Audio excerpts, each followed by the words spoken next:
ఆ ఏబిఎన్ అంటే any time broker network. డబ్బులు ఇస్తే చంద్రబాబు నాయుడు గారు ఏ లత్కోరు పని అయినా చేస్తే ఆ హెడ్డింగ్లు పెట్టారు. వాళ్ళు జగన్మోహన్ రెడ్డి గారి మీద ఒకరి మీద పెట్టరు, దేవుడి మీద కూడా పెడతారు. వాళ్ళు తిరుమల లడ్డులో జంతువుల కొవ్వు, పంది కొవ్వు, వీళ్ళ బొందల కొవ్వు అని హెడ్డింగ్లు పెట్టాడు.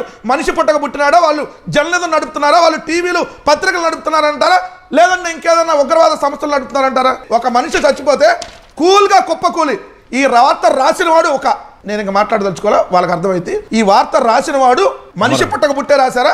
ఒక రైతు చనిపోతే కూల్గా కుప్పకూలాడని రాస్తారా?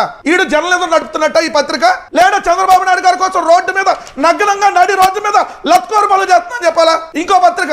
అప్పటి వరకు మాట్లాడి అంతలో లోకాన్ని వీడి ఇది ఇంకో లత్కోరు పత్రిక. అటువంటి హెడ్డింగ్లు, మహిళల మీద వాళ్ళు రాసినటువంటి రాతలు, వాళ్ళు జర్నలిజం చేయరు.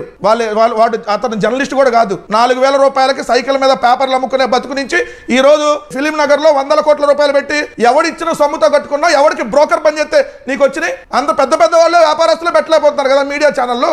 మీడియా ఛానల్ అన్ని నష్టాల్లో ఉన్నాయి. నువ్వు ఈ రోజు 100 కోట్లు పెట్టి ఏ బిజినెస్ చేసి నువ్వు కట్టావు? ఏ కిరసనాయమ్మ కట్టావా? లేదంటే ఇంకెవరికైనా బ్రోకర్ పని చేసి కట్టావా? తెలుగుదేశం పార్టీ వాళ్ళ ఇళ్ళ దగ్గర లేదా వాళ్ళు కూడా బెదిరించి సీసీ కెమెరాలు పెట్టి కట్టావా? నీ చరిత్ర ఎవరికి తెలియదు. మరి ఎక్కువ పూసుకుంటే అవన్నీ కూడా బయటకు వస్తాయి.